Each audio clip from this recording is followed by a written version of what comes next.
She stands in a line of women no one wants. The hood hides her face. 300 people are watching, and not one of them sees her eyes. They say it's a scar. They say it's worse than a scar. They say the King of Winter has never once looked twice at a woman. Tonight he walks the auction floor like he's counting losses. Princess after princess. Beauty after beauty. He doesn't stop. He doesn't even slow. Until he reaches the end of the line, the unwanted end, and stands before the one woman wearing a hood in a hall full of bared faces. And the king who has never wanted anything stops breathing. The hall smells of beeswax candles and crushed violets, and, underneath it, the copper tang of nerves. 300 women sweating through silk they cannot afford to ruin. Orla has learned to find comfort in small, ugly facts. The candles are beeswax because tallow smokes, and smoke would dull the jewels on display. She is jewelry tonight. She has been jewelry since she was 9 years old, and her mother first knotted a hood over her hair and told her, "This is for your own good." The way you tell a child a lie so old it has started to feel like love. The hood smells like home. That is the cruelest part.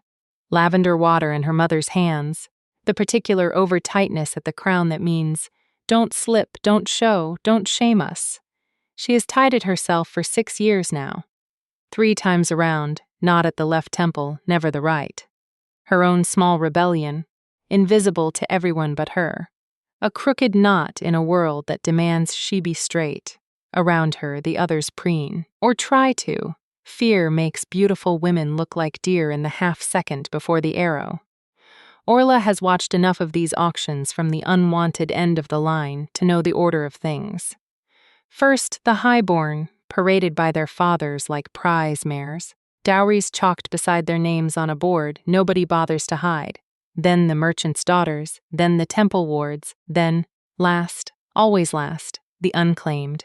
The too old, the too poor, the too strange, the hooded. She is 25. In this hall, that alone is a kind of scandal. They say she bit a man's hand off, whispers someone 3 women down, not bothering to lower her voice, because why would she? The hooded ones aren't people. Not tonight, they're rumor-made flesh, free to speculate about, like weather. They say there's no face under there at all, just bone. They say her own mother paid the auction house to take her, says another, delighted with herself. Paid them. Imagine. Orla does not have to imagine. She was in the room. She keeps her chin level and her hands folded, and she does the thing she has practiced longer than she has practiced anything else in her life. She makes herself very small and very still. A stone the river simply has not gotten around to wearing down yet. Stillness is safety. Stillness does not invite the next cruelty. A horn sounds, low and brass and ancient, and the great doors at the end of the hall, grown open on hinges that have not been oiled in 100 years. Because some lords like the sound of their own arrivals being announced like weather fronts. The Alpha King of the Northern Reach walks in alone, no retinue, no herald shouting his titles, though he has 11 of them and uses none. He is simply there. The way frost is simply there on a window in the morning. You didn't see it arrive, but suddenly the whole world has a different temperature. Locken. Orla has heard the stories the way everyone has heard the stories. Second-hand, third-hand, embroidered past truth. That he has not smiled since his coronation. That he took the throne over his own father's body, and has never once spoken of how. That women have been brought before him for 3 winters running, the finest the 5 kingdoms can offer, daughters of kings and high priestesses and warlords, and he looks at each of them the way a man looks at a ledger that does not balance, with mild, distant disappointment, and then he leaves. They call him the King Winter Maid. They say his wolf has not surfaced, not once, not for any woman, in longer than anyone can remember. A king with no mate and no apparent wish for one, ruling a court that grows colder every year he refuses to choose, because a northern reach without an heir is a northern reach that every rival kingdom is quietly, patiently waiting to carve apart. He is taller than the stories make him. That's the first thing. Stories always shrink men down to manageable myth, and Loken refuses to be managed even by his own legend.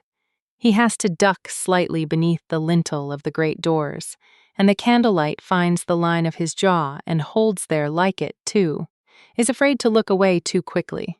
There is a scar through his left eyebrow, thin and old, the kind that says, "I have been wrong before and it cost me." His eyes are the gray of a sky before snow. Not blue, not silver. A color that doesn't have a kind name. He moves like something that has had to learn not to run. Every step deliberate. Every step costing him something he does not show. He walks the line of highborn women first, as custom demands. He does not stop. A princess from the Eastern court, draped in cloth of gold, drops into a curtsy so low her forehead nearly meets the floor, and he passes her like she is furniture. A warlord's daughter with eyes like a storm and a dagger visibly sheathed at her thigh, a dare, a boast, lifts her chin at him, and something in her face says, "I am the one who will not be afraid of you." And he passes her too, his expression unchanged, a man walking through weather he has stopped noticing. Murmurs start low in the hall and build. He has never even paused this long before. Perhaps tonight he simply leaves. Perhaps there is no one alive who could. He reaches the end of the highborn and keeps walking. Past the merchant's daughters. Past the temple wards, who do not even look up, trained from childhood not to invite a god's or a king's attention. He should stop there. The unwanted end of the line is not where alpha kings linger. It is where auction houses warehouse their losses. The women nobody bid on in the first round, kept in case some lesser lord wants a bargain before the night ends. He does not stop. He keeps walking, past the too old and the too poor, past a woman missing 2 fingers on her left hand who flinches when his shadow crosses her, past a girl shaking so hard her teeth audibly clip together. And he stops in front of Orla. The whole hall goes the kind of quiet that has weight to it, a quiet you could set something down on. She doesn't look up. She has trained herself for 10 years not to look up, because looking up means being looked at, means a face people can attach a rumor to, means giving them something to point at in the street for the rest of her life. She keeps her eyes on the rushes scattered across the stone floor, at the toes of boots that have clearly walked through actual snow, and not just the decorative kind some lords track in for effect. And she waits for him to make the joke. The cruel one. The one that always comes. Is this a jest, auctioneer? Why is there a sack of grain wearing a hood at the end of your line? And for the laughter that will follow it, because laughter always follows. Men perform cruelty for each other the way women are made to perform grace. He doesn't say anything at all. The silence stretches long enough that the auctioneer, a round, sweating man named Varick, who has made his fortune selling people like livestock, and lost whatever conscience he once had somewhere around his 2nd decade in the trade, clears his throat and steps forward with the practiced brightness of a man who senses money slipping away. "Your Grace, this one is—" "Ah, she's hooded by her family's own request. A condition of sale, you understand. Some delicacy of, why is she hooded? 2 words. Low. Not a question so much as a demand for one fact in a hall full of noise, and the effect of his voice is strange. It doesn't boom, doesn't need to. It simply cuts through every other sound in the room the way cold cuts through wool, finding the gaps you didn't know were there. Family matter, Your Grace. A mark. Unsightly. Her mother specified the hood remain in place regardless of. Remove your hand from her arm. Varick had not been touching her arm.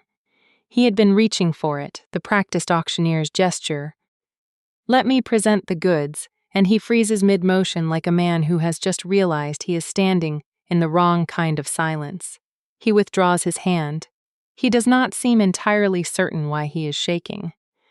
Orla feels the king's attention the way you feel a storm front before you hear the thunder, a pressure change in the air around her skull, at her collarbone, low in her stomach where dread usually lives. She has spent her whole life being unseen, and she does not know what to do with the opposite of that. Her hands, folded in front of her, have gone white-knuckled. This is the part where it gets worse, she thinks. This is always the part where it gets worse. She has been chosen before, once badly, a man who saw the hood and thought, secret, and thought, prize, and thought he had won something at a game he didn't know he was losing the moment he tried to play it. She does not let herself finish that memory. She has trained herself out of finishing it the way she has trained herself out of looking up. Lift it, Loken says. Not to Varric. Not to the crowd who lean forward as one body, 300 people suddenly remembering they have a stake in this stranger's humiliation. He says it to her, quietly. The way you'd ask something of a person, not a thing. Your Grace, if I might. Varric again, scenting an opportunity to be the one who controls the reveal, to milk the moment for the room, for the full effect, perhaps a moment to build. I was not speaking to you. Orla's heart is doing something violent and unfamiliar in her chest. She thinks, he is going to make me do it myself, so that when they laugh, it will be my hands they remember, not his cruelty. It is, she thinks, exactly the kind of cruelty a king like this would choose. Clean, efficient, no blood on it. But his voice, when it comes again, is not cruel at all. You do not have to, he says, still quiet enough that perhaps only she and Varric and the nearest few rows hear it, though it will be repeated and misquoted by morning across half the kingdom. I am asking. You may refuse a king. No one refuses a king. Everyone in the hall knows this, including, especially, Orla. But something about the specific construction of the sentence, I am asking, lands somewhere under her ribs like a stone dropped into still water, and the ripples of it reach places she keeps locked. Her hands move before she has fully decided to let them. 3 turns of fabric. Not at the left temple, not the right. The hood falls back. She does not lift her chin. She lets the room see the crown of her head first, dark hair escaping its plait, and then, because there is nowhere else for her face to go but up, she lifts it. The gasp that goes through the hall is not the gasp of horror she has spent her whole life flinching in anticipation of. It is the gasp of something nobody in that room has a ready word for. Her eyes are not matched. The left is the brown of ordinary, unremarkable eyes, warm, dark, the color most eyes in the 5 kingdoms are. The right is the pale, near-silver gray of moonlight on still water, a color that does not occur in nature except, very rarely, in wolves born under specific and ancient circumstances that the old bloodlines call touched, and that her mother, her whole life, has called cursed, has called the reason no one will ever want you, the reason you will hide this until you die, the reason you should be grateful anyone looks at you at all. It is called, in the books nobody reads anymore, a seer's mark. It appears, perhaps, once in 3 generations among the old packs, and it means, though Orla does not know this yet, has never been told this, has only ever been told, shame, that her wolf, when it finally surfaces, will see what other wolves cannot. Truth beneath lies. The shape of a bond before it is spoken aloud. She has spent 16 years being told this is the ugliest thing about her. She does not yet know it is the rarest. Loken does not move.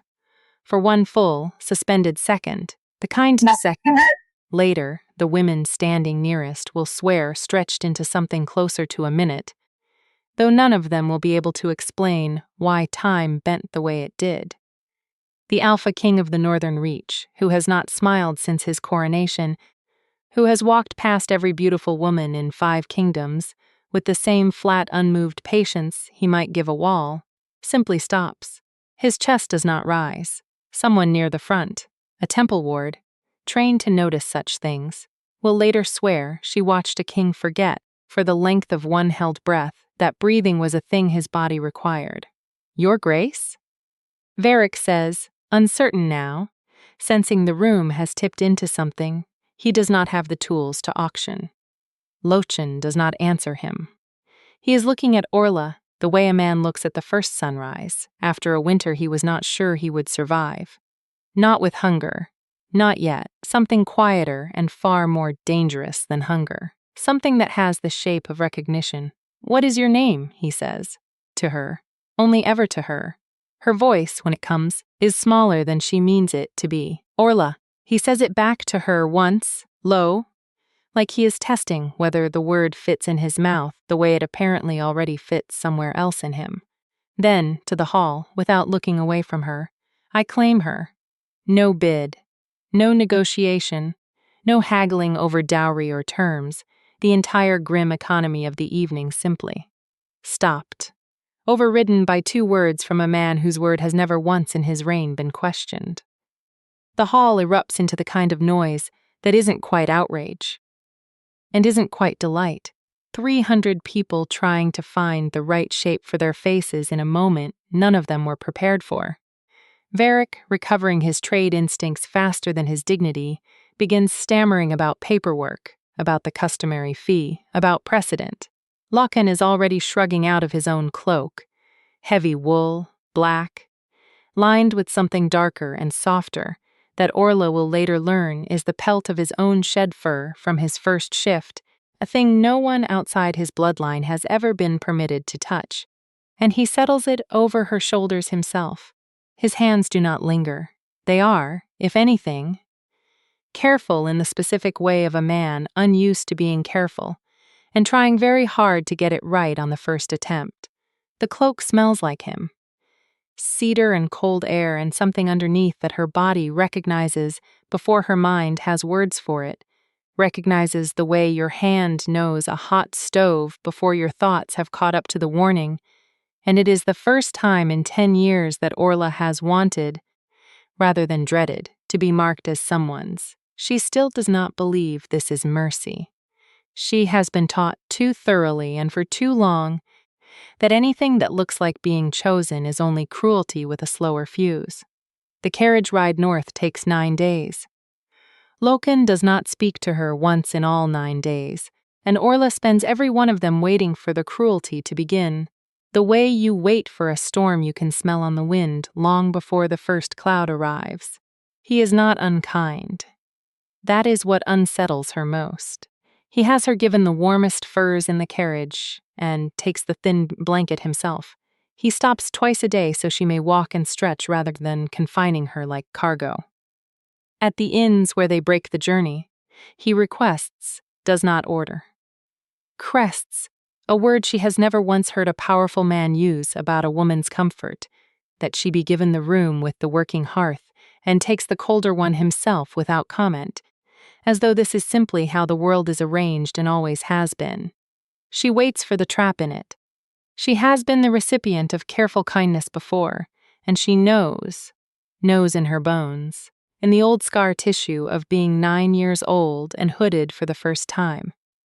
That careful kindness from a powerful man is very often the long way around to a short cruelty.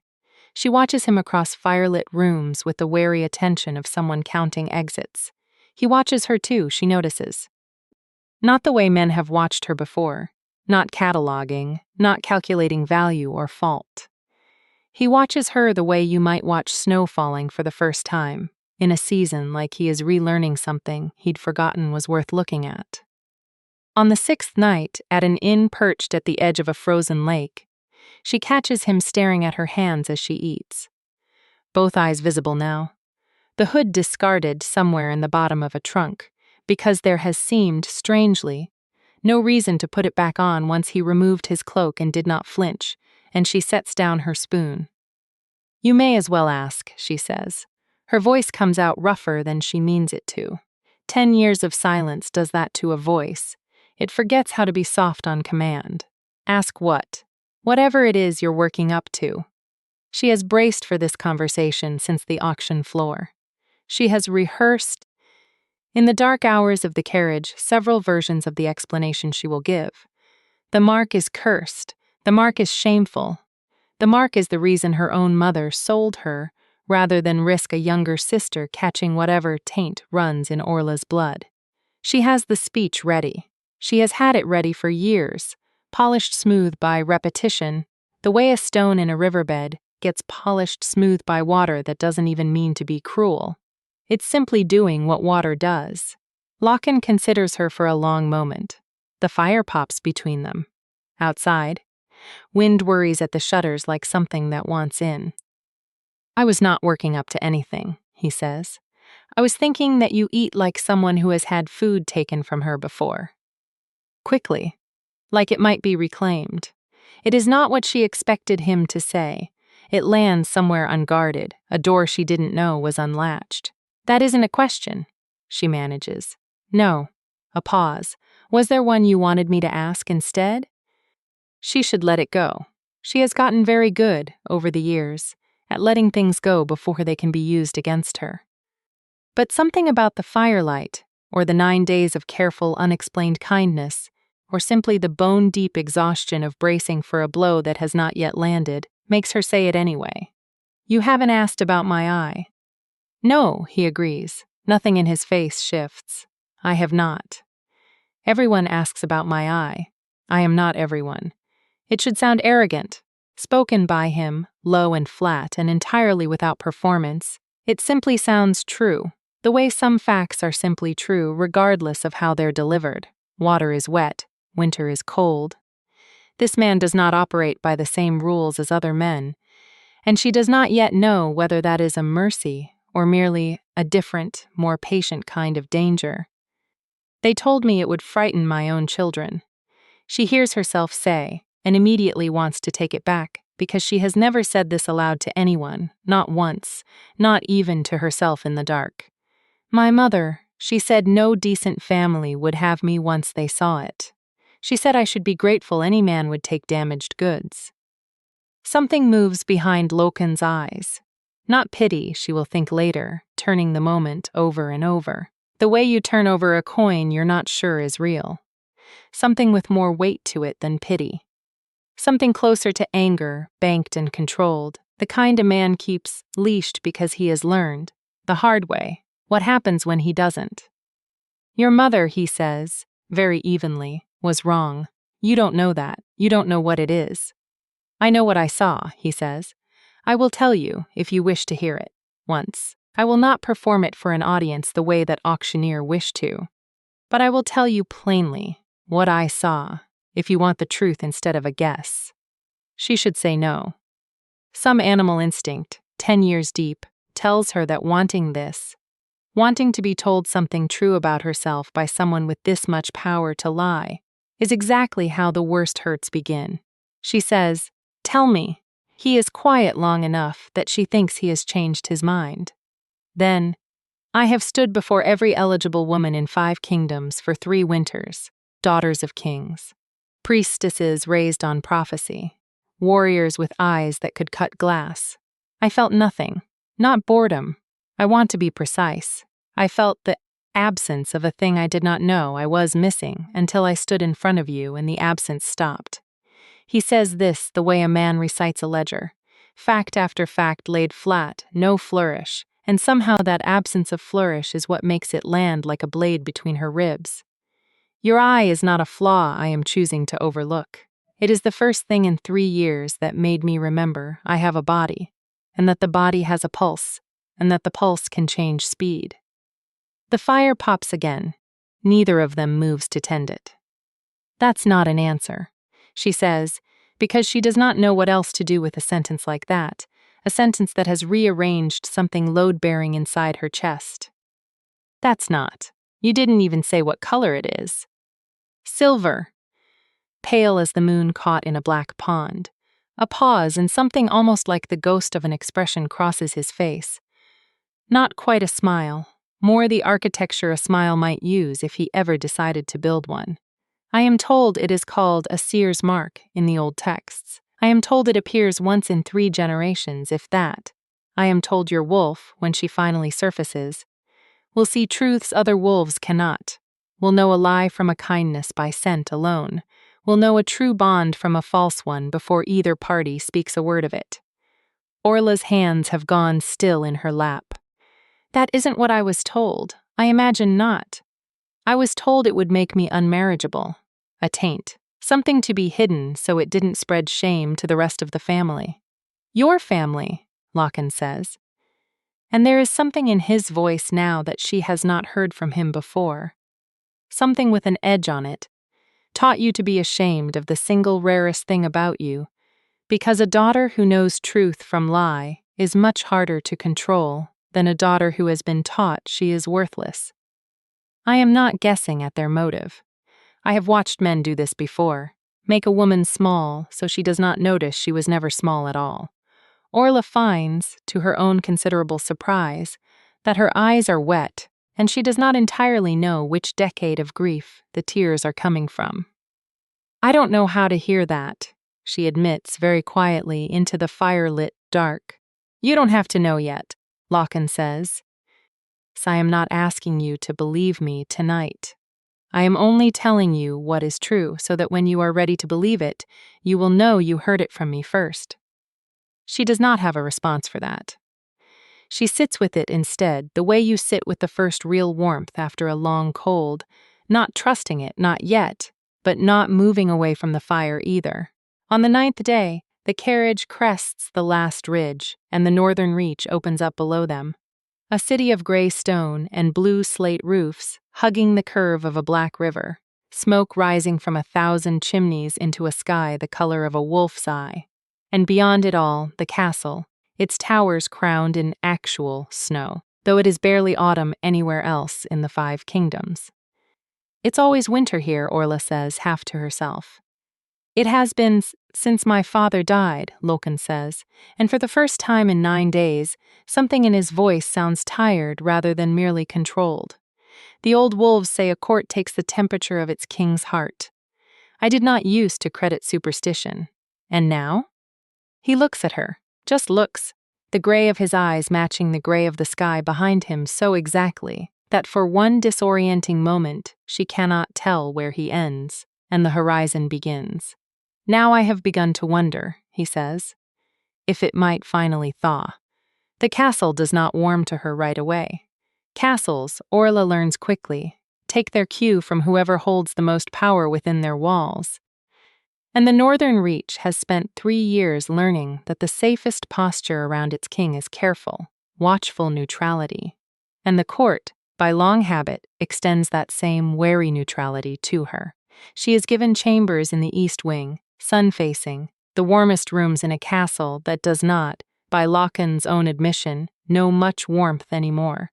The fire is kept lit at all hours by servants who watch her sidelong, uncertain how to address a woman who arrived hooded and unbid, and was claimed by a king without a single coin changing hands. She hears the whispers through doors not quite latched. Auction stock, found her among the unwanted. What does he see in her that the rest of us missed? She does not yet have an answer for them. She does not entirely have one for herself. What she has, instead, is time. More unstructured, unclaimed time than she has had since before her mother first tied a hood over her hair, and a wardrobe of dresses that arrive without explanation, soft wool and warm furs in colors that suit her rather than colors meant to disguise her, and a standing invitation, delivered by a quiet steward named Brennick with kind eyes and an old limp, to walk the castle grounds whenever she wishes, unescorted. The king's instruction, my lady, he was specific that you not be made to ask permission for your own movement. She does not see Lochan often in those first weeks. He is a king with a court to run and a winter that has lingered 3 years too long to manage. And when she does see him, across the great hall at the evening meal, a careful distance maintained between their seats that feels less like indifference than like a man being deliberately, painstakingly careful not to crowd a thing he is afraid of frightening off. He watches her in that same unhurried way he did in the carriage, not cataloging, not performing patience for an audience, simply present, the way weather is present, something you stop questioning after a while and start to expect. It is in the 3rd week that she finds the other hooded woman. She is walking the lower gallery, the one that overlooks the kitchen courtyard, when she hears it. The particular pitch of cruelty performed for an audience, half lawing, the kind of voice that has learned cruelty, is funnier with witnesses. A cluster of kitchen girls, young, The kind of young that hasn't yet learned unkindness has a cost, circling a new arrival who stands with her shoulders curled inward and a rough wool hood pulled low over her face. Go on, then, one of the girls is saying, delighted with herself. Show us what's under there, or are you one of the king's little charity cases too? Hiding something worse than her face, Orla is moving before she has decided to move. That's enough, she says, and her voice comes out steadier than she expects. Steadier than 10 years of practiced silence should allow, but something in hers has cracked open since the auction floor. And what's underneath, it turns out, has teeth. The kitchen girls startle, recognize her. The king's woman she has heard herself called. A title that still does not sit comfortably on her shoulders, and scatter with the particular speed of children caught at something they knew was wrong before they were caught. The hooded girl does not run. She stays very still, the way Orla used to stay still, and Orla recognizes the stillness the way you recognize your own handwriting in someone else's letter. They didn't mean. The girl starts, in the automatic, practiced defense of people who have learned to protect their tormentors before they protect themselves. They meant exactly that, Orla says gently now, all the steel gone out of her voice. What's your name? Sella. A pause. My lady. I'm not a lady. Not really. Orla crouches slightly, to bring herself level with the smaller woman's bowed head, the way you'd lower yourself to speak to a frightened animal rather than loom over it. What's under the hood, Selah? Sella's hands go up reflexively, gripping the fabric tighter. Nothing good. That's what they told me too. Orla's voice has gone quiet, private, a thing meant only for the two of them in the cold gallery light. About mine, for 10 years, they were wrong. She does not ask Sella to remove the hood. She has had enough of being asked, even gently, even by a king who phrased it as a kindness, and she will not visit that same demand on someone smaller than herself, someone with less power to refuse. Instead, she simply sits beside her on the cold stone bench, shoulder to shoulder, and stays. It is a long while before Selah speaks again. Burn scar, she says finally, barely audible. Kitchen fire when I was small. They said no man would ever. They were wrong about that too, Orla says. And she means it with a conviction that surprises her, because 3 weeks ago, she would not have believed it of herself, let alone been able to offer it to someone else. You don't have to show me. You don't have to show anyone. But I want you to know, whatever's under there isn't the worst thing about you. It's just the thing they decided to make you ashamed of. Because shame is easier to control than a person who knows her own worth. Selah's breath catches, the particular catch of someone hearing, for the first time, a sentence they have needed for years and never been handed. She does not lower the hood, not that day. But when she leaves the gallery, her shoulders have unfurled just slightly, the way a fern uncurls toward a sun it wasn't sure was going to return. Orla watches her go and feels something settle in her own chest, something that has been clenched for 10 years finally fractionally releasing its grip. She does not know that Loken has been standing in the archway at the gallery's far end for the last several minutes, having come to find her about something now entirely forgotten, and that he has watched the whole exchange in silence, and that something in his chest has done, again, the thing it did on the auction floor, has simply, briefly, stopped. He does not announce his presence. He turns and walks away quietly, already reordering, in his own private and methodical way, exactly how much he intends to give this woman who gives away mercy as though she has an inexhaustible supply of it, who learned cruelty intimately and chose, every single time it would have been easier not to, kindness instead. That night, at the evening meal, he does something he has not done in 3 weeks. He moves his chair. Not far. 2 seats closer, near enough that when he speaks to her, low beneath the general noise of the hall, he does not have to raise his voice across an empty distance that has. She realizes only now, watching him close it, been a kind of careful distance all along, a man giving a wary creature room to decide on her own terms when to stop bracing. You found Sella, he says. Not a question. You knew about Sella. I know most things that happen in my own walls. I did not know what I would do about her, until tonight. And now? Now I think she should not have to decide between hiding and being mocked. I think no one in this court should. He pauses, considering his next words with the same care he brings to everything, as though sentences are tools he respects too much to wield carelessly.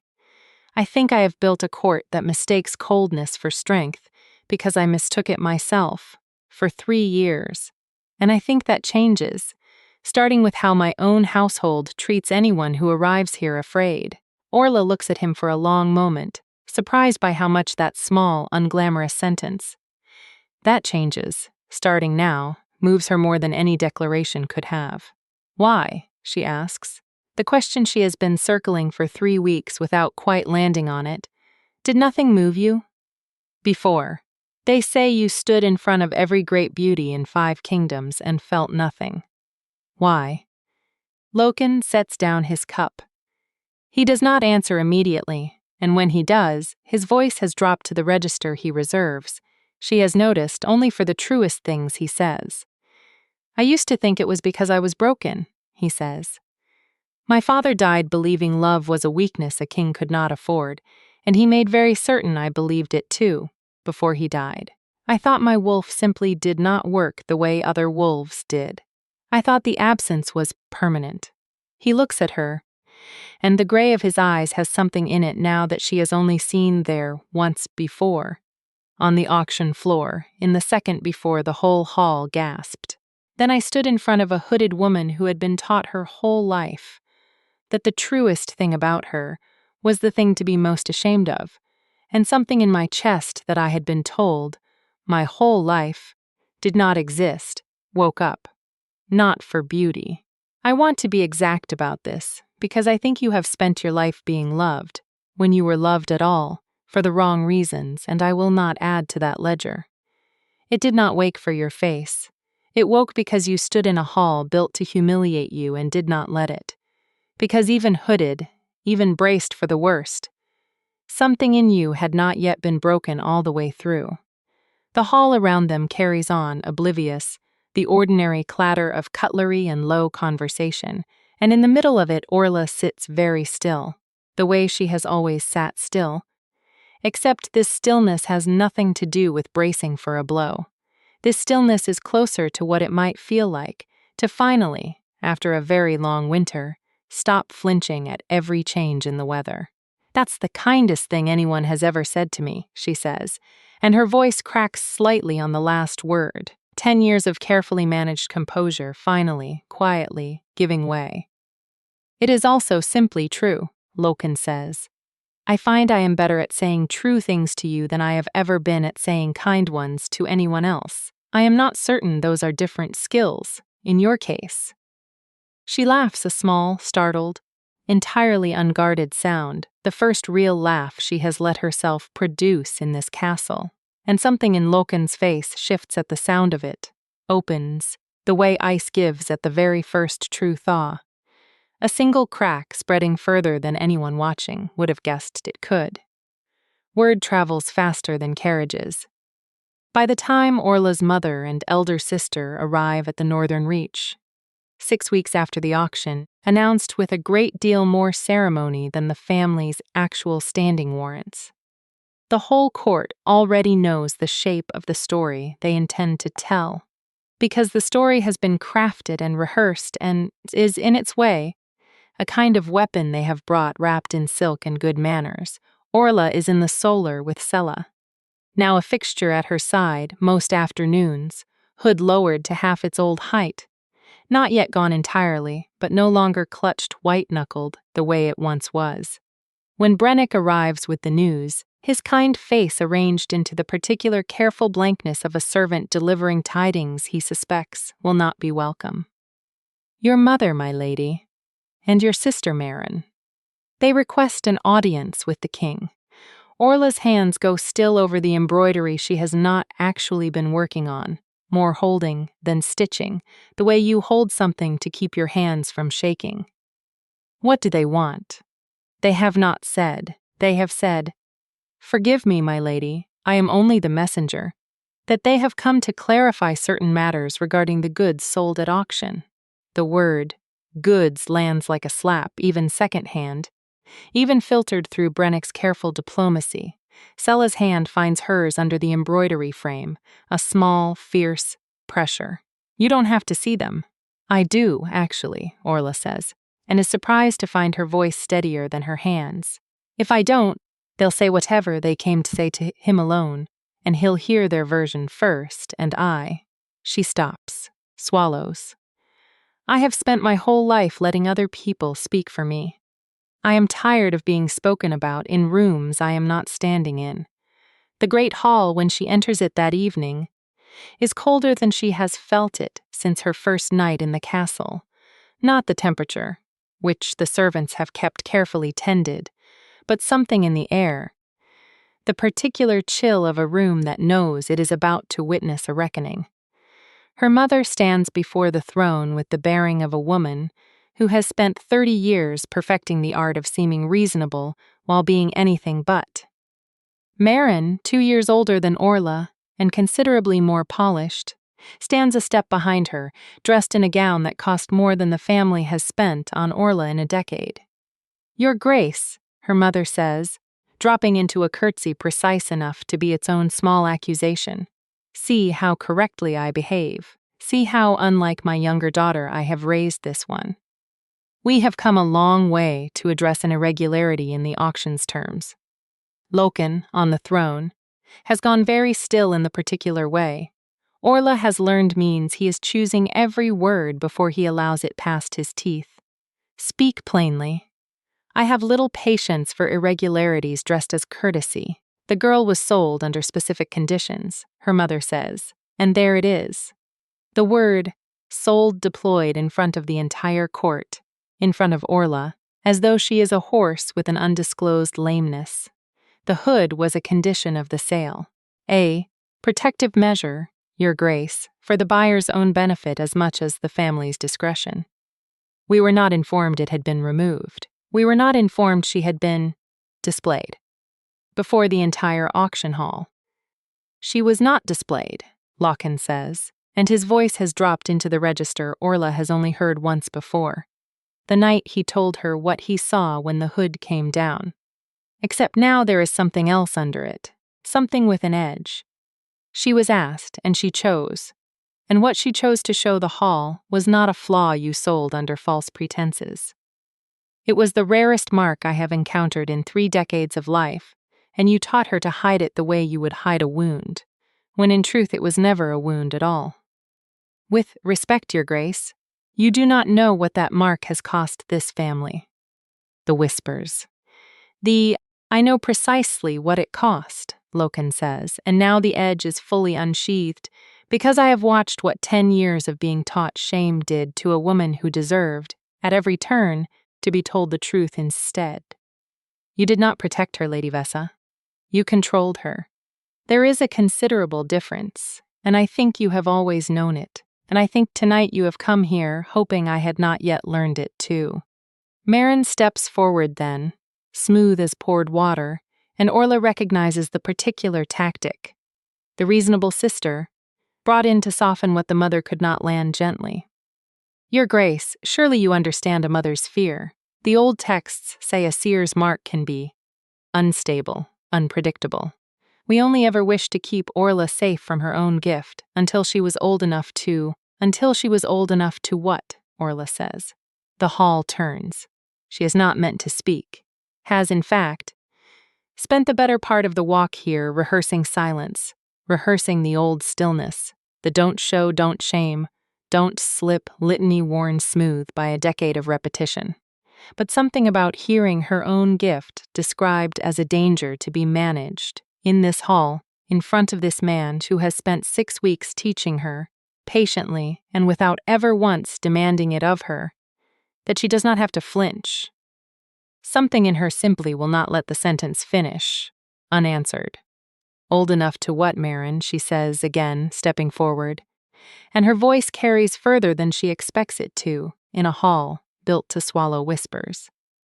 old enough to notice that the family fortunes never quite recovered after father's debts, and a daughter who can scent a lie at 20 paces is considerably harder to deceive than one kept small and ashamed and grateful for whatever scraps of belonging she's handed. I have done the arithmetic you hoped I never would. You did not hide my mark to protect me. You hid it because a daughter who knows truth from falsehood is much less useful to a family that has spent 15 years lying to its creditors, its allies, and very probably to me. The silence that follows has a different texture than the one on the auction floor. That silence was shock. This one is recognition.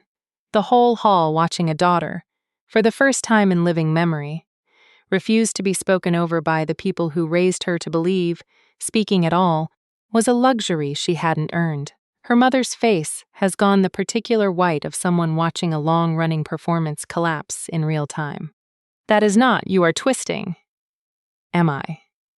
Orla's hands are not shaking anymore. She notices this distantly, the way you notice weather clearing, a fact registered rather than felt. Tell the hall, then. Tell the king, plainly, why a seer's mark needed hiding more than my sister's lazy eye ever did, or my own crooked teeth before they straightened, or any other small imperfection in this family that never once required a hood. Marin's composure cracks first, a hairline fracture spreading fast. Because yours wasn't an imperfection, you stupid girl. It was a liability. Do you have any idea what it would have meant? A daughter who could smell a lie on a man's breath before the betrothal contracts were even signed, who could have told you, told all of us, exactly how rotten father's debts truly were, exactly which suitors were lying about their fortunes. She stops. Too late. The sentence has already left her mouth and arrived, fully formed in front of the entire northern court.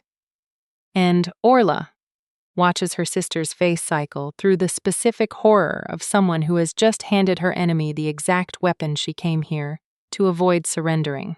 Thank you, Orla says very quietly, into the ringing silence that follows. I have wondered, for 10 years, what I had actually done wrong. It turns out I had done nothing at all. I simply would have made it harder for the rest of you to keep doing what you were already doing. Her mother recovers first, pivoting with the desperate speed of someone watching her last argument burn. Your Grace, regardless of family matters, the legal terms of the auction remain. The hood was a condition of sale, and removing it without consent of the seller constitutes a breach of. There is no breach, Locke says, and his voice carries the particular flatness of a man who has stopped extending patience he no longer believes is owed. Because there is no sale. I did not purchase a woman tonight 6 weeks ago, Lady Vessa. I claimed a mate.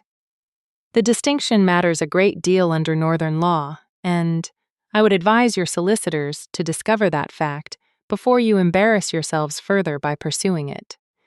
He rises from the throne, not quickly, nothing about him is ever quick, but with a finality that makes the air in the hall shift, the way air shifts before a door closes for the last time. You came here to reclaim something you believe still belongs to you. It does not. It never entirely did, I think, though it took her a great deal longer than it should have to learn that for herself. He descends the dais steps and crosses to where Orla stands, and the whole hall watches him do it, the way they watched him cross the auction floor 6 weeks ago, except now there is no question in his face, no held breath, only the quiet certainty of a man arriving exactly where he intends to be. You do not have to do anything further tonight, he says to her, low, just for her, though half the hall strains to hear it anyway. You have said what needed saying. You do not owe them another word. Orla looks at her mother, at Marin, at the 2 women who shaped 10 years of her life around a shame that was never hers to carry, and finds, to her own quiet astonishment, that she feels something closer to grief than rage. Grief for the girl who tied a hood 3 times around her own hair every morning, believing it was love. No, she says. I don't think I do. She turns. She does not watch them be escorted from the hall. For the first time in her life, She simply walks away from people who taught her that walking away wasn't hers to choose. And the castle, cold as it has been for 3 years, feels, for the length of that walk, entirely warm. The breathing room after a hall full of witnesses does not last long, because cruelty this naked rarely ends quietly, and 3 days later it does not end at all so much as escalate.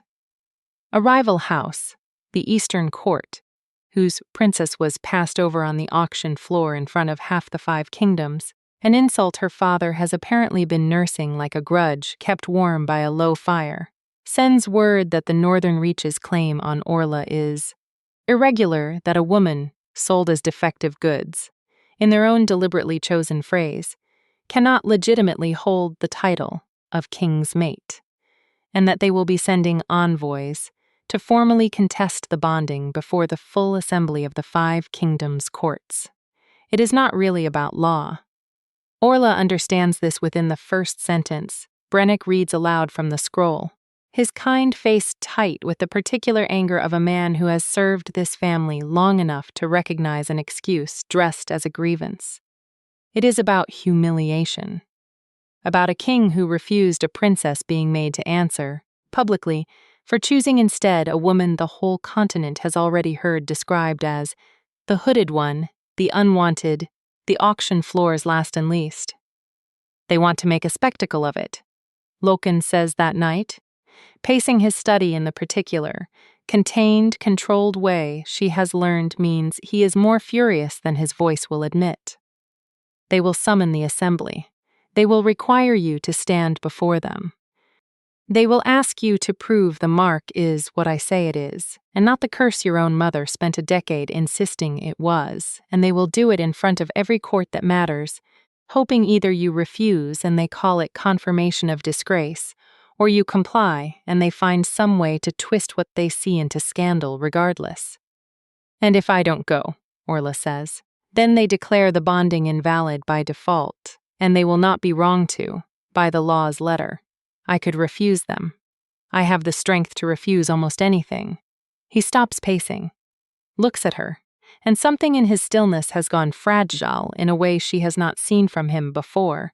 A king arriving at the edge of his own power, and finding it does not extend as far as he wishes it did. But I cannot make this choice for you. I learned very recently what it costs a woman to have every choice about her own body and her own face made by someone else, however good their intentions. I will not become one more person in a long line who decided for you. If you wish to refuse the assembly, I will find another way to hold what we have built, even if it costs the Reach its alliance with the East. If you wish to stand before them, I will stand beside you. But the choosing is yours. It has to be. Orla sits very still for a long moment, looking at the fire, at the man across from her who has just, without quite seeming to notice he has done it, handed her the single thing no one in her life has ever offered freely, the right to decide, for herself, what happens to her own face in front of a room full of strangers. She thinks of the hood, 3 turns of fabric, not at the left temple, 10 years of crooked rebellion hidden inside an act of obedience. She thinks of Sela, hood lowered to half its old height in the solar that morning, asking, very quietly, "Do you think I could ever just not wear it at all?" She thinks of her mother's face in the great hall, white with the shock of a daughter who finally stopped flinching. "I'll go," she says, "but not to prove anything to them. Then why? Because I am tired," she says, and her voice, when it comes, is steadier than she has ever heard it. "Of every important moment of my life happening to my face without my permission. The auction. My mother's hands tying that hood every morning for 10 years. Even you, that first night, you asked, and I am grateful you asked, but it was still you who decided the moment had arrived. I want once, for the choosing to start with me. I want to walk into that hall and take the hood down myself, on my own time, for my own reasons, in front of every person who ever thought my face was theirs to judge. Not because a king commanded it, and not because a rival house demanded it, but because I have decided, finally, that I am done being afraid of being seen. Something moves across Lochan's face that she has only glimpsed twice before, once on the auction floor, once in the fire-lit dark of an inn 9 days into a journey neither of them yet understood. It is not quite a smile. It is the architecture a smile would use if he ever fully allowed himself to build one. "Then I will stand beside you," he says, "and I will not say a single word unless you ask me to." The assembly hall in the eastern court is larger than the auction hall, colder in its marble grandeur, ringed with the banners of 5 kingdoms and packed to its rafters with every minor lord, envoy, and idle noble curious enough to travel for the spectacle of a king's mate put on public trial. Orla wears no hood at all. She has not worn one in 3 days, not since the night in Lochan's study, and the absence of it feels less like exposure now than like something closer to breathing freely after a lifetime spent holding air carefully in reserve. The Eastern Princess's father, Lord Calix, a man whose beard is more carefully groomed than his arguments, rises first, and his opening volley is exactly as crude as Brennick predicted, a recitation of every rumor that has trailed Orla since the auction. Defective, hidden, sold by her own family, unfit to stand among the bonded mates of 5 kingdoms' royal houses, Orla lets him finish. She has learned, these past weeks, the particular power of not interrupting a man determined to humiliate himself in public. When he is done, she does not look at Lochan. She looks at the assembled lords, the watching envoys, the hundreds of strangers who have traveled here specifically to see whether the hooded woman from the auction floor is as broken as the rumors promised. "My mark is called a seer's mark," she says, and her voice, unamplified, unadorned, carries to the back of the hall on the strength of simply not shaking. It appears once in 3 generations among the old bloodlines, if that. It means that when my wolf surfaces, she will know a lie from a truth by scent alone. My family taught me, for 10 years, that this made me unmarriageable. I have since learned the actual reason. She pauses. Lets the silence stretch the way Lucan taught. Her silence could be a weapon as easily as a wound. A daughter who can smell deceit is exceedingly difficult to deceive. That was never my shame to carry. It was theirs, for needing me small enough not to notice what they were doing in the dark. A murmur runs the length of the hall, not unkind this time, something closer to recalculation, hundreds of nobles quietly reassessing a story they thought they already understood. "Pretty words," Lord Telek says, recovering, "but words are easily rehearsed. If the mark is truly what you claim, prove it. Tell this hall something true that you could not otherwise know.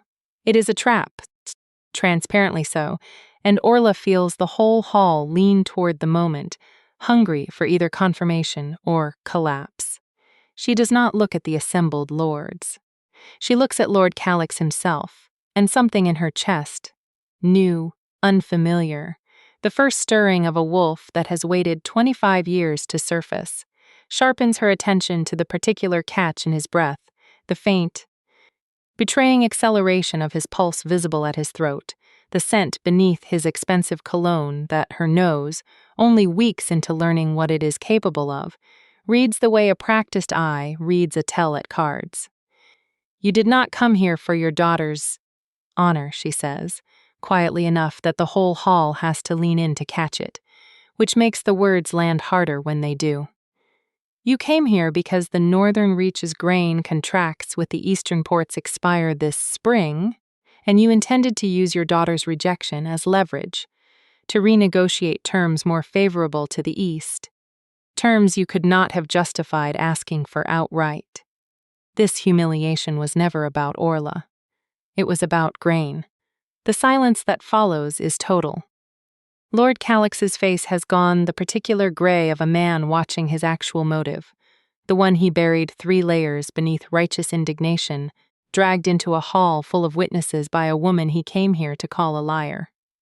"That is preposterous," he manages, but his voice has lost its earlier conviction, and every lord in that hall has heard enough negotiations in their lives to recognize the specific sound of a bluff collapsing. Lochan, beside her, has not said a single word. exactly as promised. But Orla feels him there, feels the particular charged stillness of a man holding himself rigorously, deliberately silent because he trusts her to need nothing from him but presence. And something in that restraint moves her more than any defense he could have spoken aloud. It is Lord Calix's own daughter, the Eastern princess who was passed over at the auction 6 weeks ago, who breaks the silence. She rises from her seat among the Eastern delegation, and her face, when she speaks, has none of her father's bluster in it. He told me the king's refusal was an insult to be avenged, she says, slow, like a woman choosing, for the first time, to set down a weight she has been asked to carry without ever being asked if she wanted it. He did not tell me about the grain contracts. He told me this was about my honor. She looks at her father, and something in her face has the same quality Orla recognizes from the morning Sella first lowered her hood by half. I would rather be the woman a king did not choose than the weapon my father used to recover a trade deal.